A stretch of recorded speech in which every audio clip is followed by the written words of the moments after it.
My name is Ian Coward. I'm 58 years of age, and once I had a normal life. I had a wife, I had a house.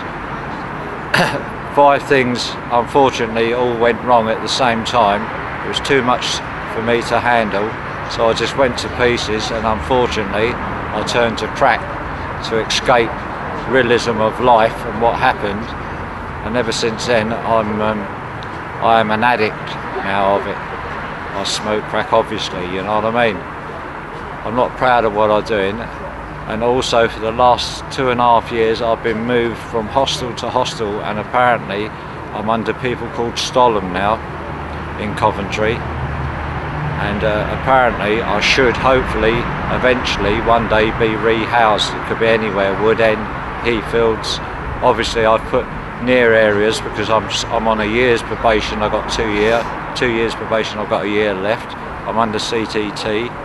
My key worker is called Cherry, but various circumstances has put me in this position through losing my job, my wife losing a job, my mother dying. I took an overdose because of my relationship busted up, and I just couldn't cope, basically.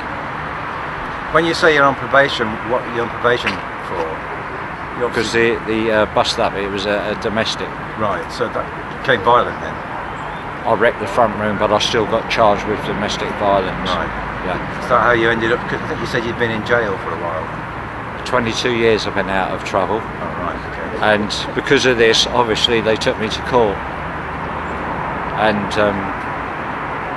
they put me on probation. They put me on a DOR order, which is an order where every month I had to have a review at Crown Court, and they took various samples from my mouth and my water, yeah, to see if I was positive or negative.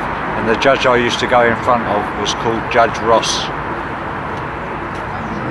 That has finished now, my DOR order, but I still go voluntary to see my key worker called Cherry at CTT. What's CTT?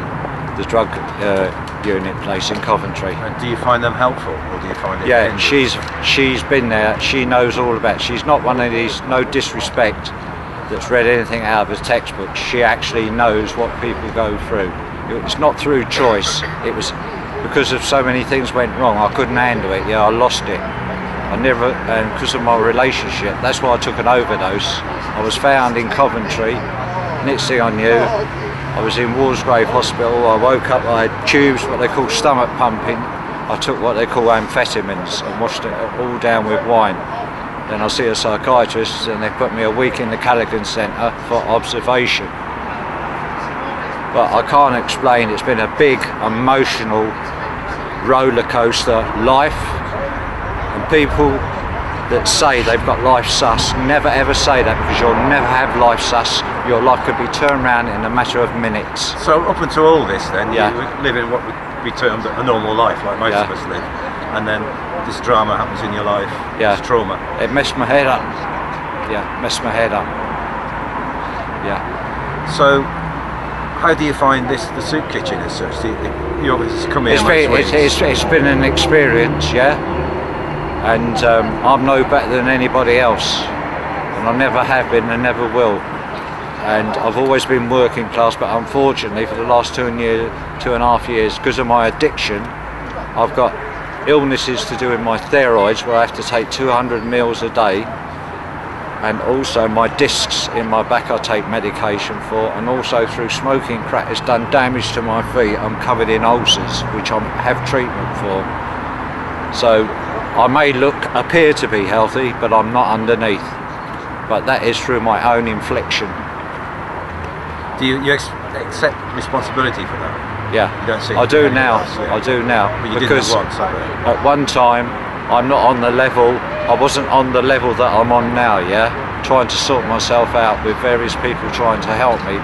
You can have all the advice. I'll take various medications and herbal medicines that have been prescribed from the drug unit. I take every day, yeah, to take the craving away. But mainly I use crack as an escapism, but I am addicted to it now, unfortunately. And hopefully God will give me the strength to get away from it, and I am fighting every day to get away from it. Thanks for telling us.